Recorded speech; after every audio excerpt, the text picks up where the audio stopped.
आपका घर कितना भी पुराना, 50 साल पुराना हो, आपने अपने घर में पेंट वापस नहीं करवाया, दीवार पुराना हो गया है, लेकिन उस घर में प्रवेश करने के बाद सुकून यदि आपको महसूस हो रहा है, शांति महसूस हो रहा है, तो वो केवल घर से नहीं है, वहां पर भजन का प्रताप होगा।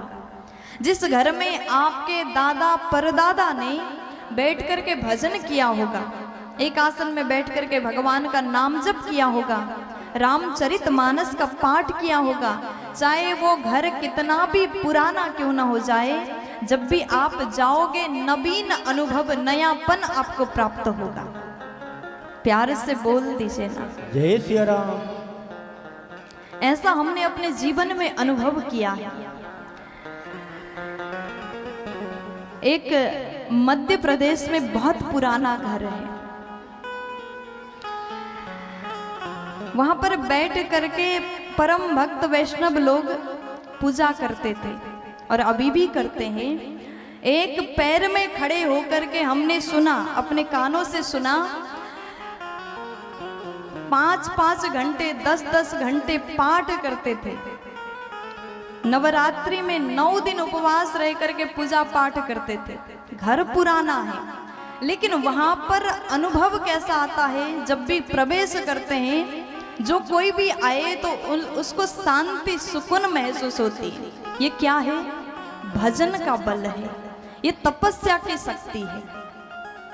इसलिए कुछ लोग क्या करते, अपने पूर्वजों का जो घर होता है ना, चाहे कितने अमीर हो जाओ, शहर में बिल्डिंग बनाया, मकान बनाया, अपने पूर्वज का घर तोड़ते नहीं, न नया कुछ जोड़ते हैं, क्योंकि वो अलग अनुभव है, वो धरोहर है, वो संपत्ति है, इसलिए उसको बचा करके रखना चाहिए। घर की शोभा, घर की सुंदरता केवल पैसा लगाने से नहीं बढ़ता। घर की शोभा, अगर आपने उस घर में बैठ करके भजन किया है, चाहे घर कितना भी छोटा हो, वहां जाने के बाद आपको आनंद की प्राप्ति होगी। प्यार से बोल दीजिए ना, जय श्री राम। थोड़ा जोर से बोलो ना जी, मस्ती में बोल दीजिए ना।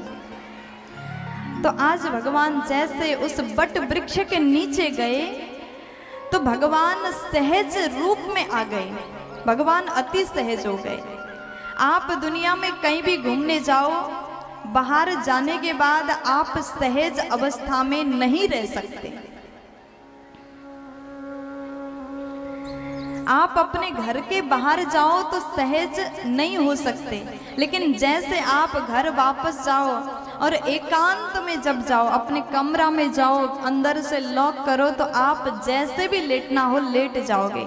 वो समय जो है आप सहज हो जाओगे, और आप जो असली हो उसको आप जीते हैं। और समझिएगा, जब आपको एकांत कक्ष में भी, एकांत कमरे में भी बैठने के बाद भगवान याद आए, तो आपका असलियत फिर भक्त वाला है, आप असली भक्त हैं। दुनिया को तो कोई भी दिखा सकता हम भक्त हैं, तिलक कोई भी लगा सकता है, साधु का भेष कोई भी बना सकता है, लेकिन एकांत में जाने के बाद आपके हाथ में माला हो और होठ में राम राम नाम हो, तो जानिए आप असली भक्त हैं।